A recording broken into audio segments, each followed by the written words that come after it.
నమస్తే. Welcome to పొలిటెంట్ health. Colon cancer అనేది అసలు ఎందుకు వస్తూ ఉంటుంది? దీనికి సంబంధించిన లక్షణాలంటూ అసలు ఏ విధంగా ఉంటాయి? డాక్టర్ గారిని అడిగి తెలుసుకుందాం. ప్రెజెంట్ మనతో ఉన్నారు surgical oncologist doctor Ajay Varun Reddy గారున్నారు. మరి డాక్టర్ గారితో మాట్లాడదాం. నమస్తే డాక్టర్ గారు. నమస్తే. డాక్టర్ గారు ఇప్పుడు ప్రెజెంట్ చెప్పాలంటే క్యాన్సర్‌లో పెద్ద పేగుకి సంబంధించిన క్యాన్సర్ అనేది ఒకటి. అయితే లక్షణాలు ఏ విధంగా ఉంటాయి? అసలు ఎందుకు వస్తూ ఉంటుందండి ఇది? పెద్ద పేగు క్యాన్సర్ అనేటువంటిది చాలా మందికి అవగాహన ఉండదు. హ్మ్. అందరికీ రొమ్ము క్యాన్సర్ అంటే బ్రెస్ట్ క్యాన్సర్ అంటే తెలుసు. తెలుసు. ప్లస్ ఓరల్ క్యాన్సర్స్ అంటే నోటికొచ్చేటువంటి క్యాన్సర్స్ అంటే తెలుసు. ఎందుకంటే ఇవన్నీ మనకు కనిపించే భాగాల్లో వస్తూ ఉంటాయి. కానీ కడుపులో మనకు చిన్న పేగుతో పాటు పెద్ద పేగు ఉంటుంది. పెద్ద పేగులో స్టార్టింగ్ పార్ట్‌ని కోలాన్ అంటాము. చివరి భాగాన్ని రెక్టమ్ అంటాం. సో, ఇంగ్లీష్‌లో కోలోరెక్టల్ క్యాన్సర్స్ అనేటువంటిది ఇప్పుడు ఇన్సిడెన్స్ అనేది చాలా పెరుగుతోంది. సో, అందరికీ దీని అవగాహన ఉండాలి. ఎటువంటి సింప్టమ్స్ ఉన్నాయని అందరూ తెలుసుకోవాలి. ఓకే. జనరల్‌గా చాలామంది అనుకుంటూ ఉంటారు. నాకు చిన్నప్పటి నుంచి మోషన్ సరిగ్గా పాస్ కాదు. లేదంటే 2, 3 డేస్‌కి ఒకసారి కాన్‌స్టిపేషన్ వస్తుందని. చిన్నప్పటి నుంచి లేదంటే యంగ్ ఏజ్‌లో ఉంటే దట్ ఈస్ ఓకే.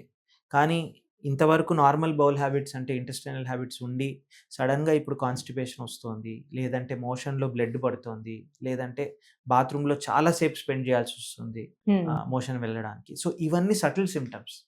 సో, ఇది 1 ఆర్ 2 డేస్ కాకుండా ఒక 3-4 వీక్స్ కంటే ఎక్కువ ఉన్నాయంటే ఖచ్చితంగా డాక్టర్ గారి దగ్గరికి వచ్చి ఎవాల్యుయేట్ చేసుకోవాలి.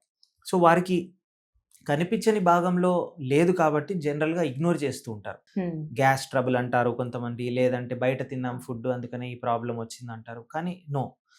ఎందుకంటే ఇదివరకు 60 తర్వాత కామన్‌గా ఉండేటువంటి కోలోరెక్టల్ క్యాన్సర్ అంటే పెద్ద పేగు క్యాన్సర్ ఇప్పుడు మనం 20, 25, 30 ఇయర్స్ ఏజ్‌లో కూడా చూస్తున్నాం. అండ్ ఇన్‌ఫాక్ట్ ఇండియాలో అది చాలా ఎక్కువైంది. అంటే యంగర్ ఏజ్‌లో కోలోరెక్టల్ క్యాన్సర్స్ డిటెక్ట్ చేసేటువంటి పరిస్థితి ఇప్పుడు ఉంది. ఇన్‌ఫాక్ట్ నేను ట్రైనింగ్ చేసేటువంటి ఇనీషియల్ పార్ట్‌లో కోలోరెక్టల్ క్యాన్సర్స్ అంటే నార్మల్‌గా 50 అబోవ్, 60 అబోవ్. తక్కువ పర్సెంటేజ్. తర్వాత ఆఫ్ లేట్ ఏం చేస్తున్నామంటే 20, 21 ఇయర్స్ కూడా colorectal cancers. Earliest patient that I have treated is 21 years. హ్మ్. జనరల్‌గా మోస్ట్ కామన్ అన్నది life style changes, dietary habits and obesity. So, దీనివల్ల కోలోరెక్టల్ క్యాన్సర్ రిస్క్ పెరగొచ్చు. హ్మ్. సో, రెడ్ మీట్ అనేటువంటిది known risk factor. So, chicken, fish కాకుండా beef, mutton అటువంటి meets అనేది చాలా ఇయర్స్ చాలా ఎక్కువ క్వాంటిటీలో కన్జ్యూమ్ చేసేవాళ్ళు కొంచెం రిస్క్ అనేది పెరుగుతుంది. అదే కాకుండా స్మోకింగ్, ఆల్కహాల్ అటువంటి bad habits plus sedentary life style అంటే ఒకే చోటు వర్క్ చేస్తూ ఎక్సర్సైజ్ లేకుండా బాడీ వెయిట్ చాలా పెరగడం వల్ల కూడా ఈ క్యాన్సర్స్ వచ్చే రిస్క్ ఉంటుంది.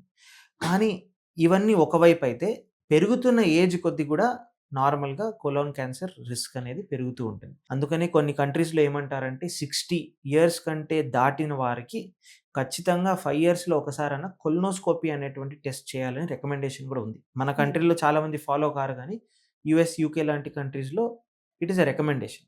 కొలనోస్కోపీ అంటే ఏంటి? కింది వైపు నుంచి ఒక లాంగ్ ట్యూబ్ ద్వారా కెమెరా అటాచ్ అయ్యి ఉంటుంది. మన పెద్ద పేగు మొత్తం స్క్రీనింగ్ చేసేటువంటి టెస్ట్. హ్మ్. సో, గ్యాస్ట్రోఎంటరాలజిస్ట్ చేస్తారు.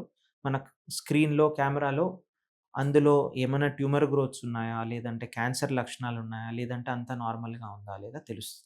ఇది ఏ సింప్టమ్స్ లేకున్నా గానీ 60 ఇయర్స్ తర్వాత అట్‌లీస్ట్ వన్స్ ఇన్ 5 ఇయర్స్ చేపించుకోవడం రికమెండెడ్. హ్మ్. కానీ యంగర్ ఏజ్‌లో ఇటువంటి సింప్టమ్స్ నేను చెప్పినటువంటి సింప్టమ్స్ ఉన్నాయంటే ఖచ్చితంగా డాక్టర్ దగ్గరికి వెళ్లి కొలనోస్కోపీ గానీ, రిక్వైర్డ్ అల్ట్రాసౌండ్ గానీ చేపించుకోవడం ఆల్‌వేస్ బెటర్. మాక్సిమం ఏమవుతుంది you will be spending a few couple of thousands. కానీ ఒకవేళ మీకు కోలోరెక్టల్ క్యాన్సర్ అర్లీగా డిటెక్ట్ చేస్తే will be able to save lives. హ్మ్. సో, కోలోరెక్టల్ క్యాన్సర్స్‌లో నేను డిస్కస్ చేసిన విధంగా ఏజ్ అనేటువంటిది ప్రైమరీ రిస్క్ ఫ్యాక్టర్. దాంతో పాటు life style changes and dietary habits. కానీ యంగర్ ఏజ్‌లో వచ్చేటువంటి క్యాన్సర్స్‌కి జెనెటిక్ కాజెస్ కూడా ఒక ప్రైమ్ ఫ్యాక్టర్. అంటే వారికి వంశపారంపరంగా కొన్ని జెనెటిక్ చేంజెస్ అనేటివి ఒక జనరేషన్ టు వేరే జనరేషన్ పాస్ ఆన్ అవుతూ ఉండొచ్చు.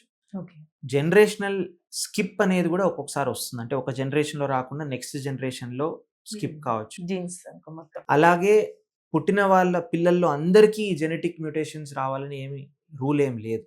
సో, వారి పేరెంట్స్‌లో ఈ జెనెటిక్ మ్యుటేషన్స్ ఉంటే పిల్లల్లో సగం మందికి ఇది ట్రాన్స్‌మిట్ కావచ్చు. కానీ జనరల్‌గా ఈ జెనెటిక్ మ్యుటేషన్స్ వల్ల వచ్చేటువంటి క్యాన్సర్స్ అనేటివి 30, 35 ఏజ్ కంటే ముందు ప్రెజెంట్ అవుతుంటాయి. కానీ మెజారిటీ అనేది ఓల్డర్ ఏజ్‌లో ఉండేటువంటిది నేను చెప్పినటువంటి ప్రీవియస్ కాజెస్ వల్లనే ఉంటాయి. దీనికి మనం ఏం చేసుకోవచ్చు? అన్ఫార్చునేట్లీ జెను వల్ల చేంజెస్ అంటే జెనెటిక్ కాజెస్ వల్ల వచ్చేటువంటి క్యాన్సర్స్ మనకు మార్చలేము అవి. సో మనం ఏం చేసుకోగలుగుతాము, అసలు అట్లీస్ట్ ఆ జెనెటిక్ రిస్క్ ఫ్యాక్టర్ ఉందా లేదా చెక్ చేసుకోవడం అనేది ఇంపార్టెంట్. వారి ఫ్యామిలీలో వారి కజిన్స్లో, వారి పేరెంట్స్లో, గ్రాండ్ పేరెంట్స్లో, వేరే బ్రదర్స్ అండ్ సిస్టర్స్లో ఆల్రెడీ యంగర్ ఏజ్లో కోలాన్ క్యాన్సర్ డిటెక్ట్ అయింది అనుకోండి. సో మన పరంగా హెల్తీగా ఉన్న వాళ్ళు ఏం చేసుకోవచ్చు అంటే జెనెటిక్ టెస్ట్ కూడా చేసుకోవచ్చు. ఫ్యామిలీలో ఎవరికైనా ఒకరికుంటే మనం కూడా ఒకసారి చెక్ చేయించుకోవాలంటారు. ఒకరికని కాదు, జనరల్గా General యంగర్ గా. ఏజ్లో వాళ్ళ ఫ్యామిలీ మెంబర్స్లో యంగర్ ఏజ్లో ఎవరికైనా ఉంది, అది మల్టిపుల్ ఫ్యామిలీ మెంబర్స్కి ఉందంటే ఖచ్చితంగా జెనెటిక్ కాజెస్ అనేది సస్పెక్ట్ చేసి మనం ముందుగానే ఆ టెస్ట్లు అనేది చేసుకోవచ్చు. కానీ జెనెటిక్ టెస్ట్‌లో ఒకవేళ పాజిటివ్ అని బయటికి వచ్చిందనుకోండి, అప్పుడు కూడా ఆ జీన్స్ అనేటివి మార్చలేము. కానీ మనకు ఉండేటువంటి ఒక ఇంపార్టెంట్ టూల్ ఏంటంటే స్క్రీనింగ్. ముందుగానే అంటే 60 తర్వాత కాకుండా 20, 25 ఏజ్‌లోనే కొలనోస్కోపీ చేసుకుంటే ఒకవేళ ట్యూమర్ గ్రోత్ ఏదన్నా ఉంటే అర్లీగా మనం డిటెక్ట్ చేసి అది ట్రీట్మెంట్ చేయగలుగుతాం. సో దానికి కూడా మనకు జెనెటిక్ రిస్క్ ఫ్యాక్టర్ తెలిసిన తర్వాత ఖచ్చితంగా కొలనోస్కోపీ లేదంటే వేరే స్కాన్స్ వల్ల మనం రెగ్యులర్‌గా స్క్రీనింగ్ చేసుకుంటే దీనికి ట్రీట్మెంట్ అవుట్‌కమ్స్ అనేటివి బాగుంటాయి. అదే ఎల్డర్ ఏజ్‌లో మీకు చెప్పినట్లు ఖచ్చితంగా లైఫ్ స్టైల్ చేంజెస్ అనేటువంటివి మనం ముందుగానే చేసుకోవాలి. 60 తర్వాత హెల్తీ లైఫ్ స్టైల్ మెయింటైన్ చేస్తాను, ఇప్పుడు క్యాన్సర్ రాకూడదంటే కాదు. ఎర్లీ ఏజ్‌లోనే స్టార్ట్ చేయాలి. ఎక్సర్సైజ్, అవాయిడింగ్ బ్యాడ్ హ్యాబిట్స్, మన డైటరీ హ్యాబిట్స్‌ని మనం చూసుకుంటూ healthy foods plus junk foods avoid చేస్తూ ఉంటే ఇన్ ద లాంగ్ రన్ నార్మల్‌గా కొలోరెక్టల్ క్యాన్సర్ రిస్క్ ఫ్యాక్టర్స్ అనేటివి తగ్గుతాయి. ఇప్పుడు మనము ఇన్ని చెప్పినా గానీ చాలామంది అది లేట్‌గా తెలుస్తూ ఉంటుంది. జనరల్‌గా చాలామంది క్యాన్సర్ గురించి ఎప్పుడు సెర్చ్ చేస్తారంటే వాళ్ళకి ఆల్రెడీ డయాగ్నోసిస్ వచ్చిన తర్వాతనే సెర్చ్ చేస్తూ ఉంటారు. అన్‌ఫార్చునేట్. ఇన్ని మనం చెప్తున్నా గానీ, ఇన్ని రిస్క్ ఫ్యాక్టర్స్ తెలిసినా గానీ unfortunately people don't have the time. ఆ టెస్ట్ చేయించుకోరు. డాక్టర్ గారి దగ్గరికి కరెక్ట్ టైంలో వెళ్లరు. డయాగ్నోస్ అయిన తర్వాతనే మా దగ్గరకొస్తారు. సో డయాగ్నోసిస్ తర్వాత ఏం చేస్తాం అన్నది let's talk briefly. Okay. So నార్మల్‌గా మన కంప్లెయింట్స్‌తో పాటు వచ్చారనుకోండి ఎవరైనా, మీకు చెప్పినట్టు ఫస్ట్ కొలనోస్కోపీ లేదంటే ఒక చిన్న స్కాన్ చేసి ఫస్ట్ ఆఫ్ ఆల్ ఇది క్యాన్సర్ రిలేటెడ్ సిమ్టమా లేదంటే నార్మల్‌గా టాబ్లెట్స్‌తో క్యూర్ అయ్యే సిమ్టమా అని చెక్ చేస్తాం. ఓకే. అనుకోకుండా ఒకవేళ క్యాన్సర్ రిలేటెడ్ సిమ్టమే అనుకోండి, ఫస్ట్ థింగ్ ఏం చేస్తామంటే కొలనోస్కోపీ అంటే కెమెరా ద్వారా చేసేటువంటి టెస్ట్‌లోనే మనం బయాప్సీ అనేది తీస్తాం. అంటే ఒక చిన్న టిష్యూ మనం తీసి టెస్ట్‌కి పంపిస్తాం. ఈ స్టేజ్‌లో కూడా చాలా మందికి చాలా అపోహలున్నాయి. చాలామంది ఏమనుకుంటారంటే ఒక చిన్న టిష్యూ తీసినందువల్ల క్యాన్సర్ పాకుతుందేమో, బయాప్సీ చేపిస్తే క్యాన్సర్ స్ప్రెడ్ అవుతుందేమో, క్యాన్సర్ బర్స్ట్ అవుతుందేమో. కాదు. ఇన్‌ఫాక్ట్ బయాప్సీ అనేది ఫస్ట్ స్టెప్. మనకు స్కాన్‌లో ఎంత సస్పిషన్ ఉన్నా గానీ, స్కాన్‌లో క్యాన్సర్ అని వాళ్ళు డౌట్ పడినా గానీ, మనకు బయాప్సీ టెస్ట్‌తోనే ఫైనల్‌గా తెలుస్తుంది. క్యాన్సరా కాదా అనేది తెలుస్తుంది. సో బయాప్సీ చాలా ఇంపార్టెంట్. ఓకే. జస్ట్ క్యాన్సర్ ఉందా కాదా అని కాదు. దానిపైన ఎటువంటి టెస్ట్ చేసి, ఎటువంటి డ్రగ్స్ పనిచేస్తాయి, ఎటువంటి సబ్ టైప్ ఆఫ్ క్యాన్సర్, వాళ్ళ ఫ్యూచర్ ఎలాగుంటుంది, ఏ ట్రీట్మెంట్స్ పనిచేస్తాయి, ఇటువంటి ఇన్ఫర్మేషన్ అంతా మాకు బయాప్సీతోనే తెలుస్తుంది. సో ఈ క్వెషన్స్ ఎన్నిసారి ఆన్సర్ చేసినప్పటికీ పేషెంట్స్ అనేది భయపడుతూ ఉంటారు. We usually counsel them and say that biopsy అనేది ఇంపార్టెంట్. బయాప్సీ చేసిన తర్వాత క్యాన్సర్ అన్న డయాగ్నోసిస్ వచ్చిన తర్వాత ఎక్కడైనా స్ప్రెడ్ అయిందా లేదా అనేది చెక్ చేయడం ఇంపార్టెంట్. నార్మల్‌గా మనం పెట్ సిటీ అని అంటూ ఉంటాం. సో పెట్ సిటీ అనేటువంటిది whole body scan. PET CT లేకపోతే సిటీ స్కాన్ కూడా చేయొచ్చు మొత్తం బాడీకి. అంటే అందులో మన ఛాతీలో ఎక్కడైనా స్ప్రెడ్ అయిందా, లంగ్స్‌లో ఎక్కడైనా స్ప్రెడ్ అయిందా, అదే చుట్టుపక్కల రీజియన్స్‌లో ఎక్కడైనా స్ప్రెడ్ అయిందా, బోన్ గానీ, లివర్ గానీ ఎక్కడైనా స్ప్రెడ్ అయిందా చెక్ చేస్తాం. సో ఈ పెట్ సిటీ లేదంటే సిటీ స్కాన్‌తోనే మనకు స్టేజింగ్ అనేది తెలుస్తుంది. బయాప్సీతో మనకు స్టేజింగ్ తెలీదు. బయాప్సీతో క్యాన్సర్ ఉందా, తెలుస్తుంది. ఎటువంటి సబ్ టైప్, ఎటువంటి ట్రీట్మెంట్స్ హెల్ప్ అవుతాయని తెలుస్తుంది. పెట్ సిటీ లాంటి స్కాన్స్‌తో మనకు ఎక్కడెక్కడ పాకింది, స్టేజ్ 1 స్టేజ్ 4 లేదంటే ఎర్లీ స్టేజ్‌లో ఉంటే స్టేజ్ 1 అండ్ 2 లోకల్లీ అడ్వాన్స్డ్ అంటే స్టేజ్ 3, స్టేజ్ 4 అంటే స్ప్రెడ్ అయిన స్టేజ్. సో చాలామందికి ఈ డౌట్స్ కూడా ఉంటాయి. బయాప్సీ చేసిన వెంటనే స్టేజ్ అడుగుతూ ఉంటారు. లేదు, మనం స్కాన్ చేసిన తర్వాతనే స్టేజ్ తెలుస్తుంది. సో ఈ పెట్ సిటీలో మనకు నార్మల్‌గా ఎర్లీ స్టేజ్ అని మనకు తెలిసిందనుకోండి, స్టేజ్ 1 గానీ, స్టేజ్ 2 గానీ, స్టేజ్ 3 గానీ, జనరల్‌గా పెద్ద పేగు క్యాన్సర్‌లో కోలాన్ క్యాన్సర్‌కి ఫస్ట్ సర్జరీ అనేది రికమెండ్ చేస్తాం. అందులో కూడా ఒక చిన్న వేరియేషన్ ఉంది. పెద్ద పేగులో ఉండేటువంటి చివరి భాగం అంటే రెక్టమ్ భాగం, జస్ట్ స్టూల్స్ బయటికి వచ్చేటువంటి భాగంలో ఉండేటువంటి క్యాన్సర్స్ ఇనీషియల్‌గా సర్జరీ అవాయిడ్ చేస్తూ ఫస్ట్ రేడియేషన్ ఇచ్చిన తర్వాత సర్జరీకి వెళ్తాం. కానీ మిగతా భాగాల్లో, పెద్ద పేగులో మిగతా భాగాల్లో నార్మల్‌గా ఫస్ట్ సర్జరీ అనేది చేస్తాం ఎర్లీ స్టేజెస్‌లో ఉన్నప్పుడు. బహుశా ఇది 90% క్యూర్ పేషెంట్స్‌కి. మేము 90% క్యూర్ అన్నప్పుడు ఏమనుకుంటారంటే 10% ట్యూమర్ మిగిలిపోయిందా అని. కాదు.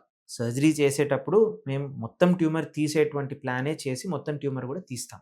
సర్జరీ కంప్లీట్ అయిపోయిన తర్వాత కూడా నార్మల్‌గా కొన్ని స్టేజెస్‌లో కీమోథెరపీ లేదంటే కీమో ప్లస్ రేడియేషన్ అనేది సజెస్ట్ చేస్తూ ఉంటాం. అంటే మళ్ళీ రిపీట్ అయ్యే ఛాన్స్ ఉందా సార్? జనరల్‌గా ఏ క్యాన్సర్‌కైనా మనకు ఒక టైంలో స్కాన్ గానీ, బయాప్సీ గానీ, క్లినికల్ ఎవాల్యుయేషన్ చేసినప్పుడు గానీ, ఆ టైంలో ఆ ట్యూమర్ ఎంత వరకు మనకు కనిపిస్తోంది that may not be the true extent of the tumour.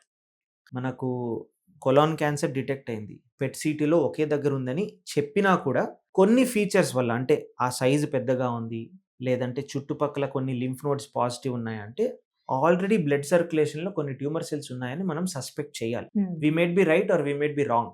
కానీ జనరల్లీ ఏంటంటే వెరీ ఎర్లీ స్టేజ్ 1 ట్యూమర్ చాలా చిన్నగా ఉంది. లింఫ్ నోడ్స్ స్ప్రెడ్ కాలేదంటే నార్మల్‌గా బ్లడ్ రూట్ అంటే బ్లడ్ సర్క్యులేషన్‌లో ట్యూమర్ సెల్స్ పోవడం అనేది తక్కువ అని దట్ ఈస్ ద గెస్.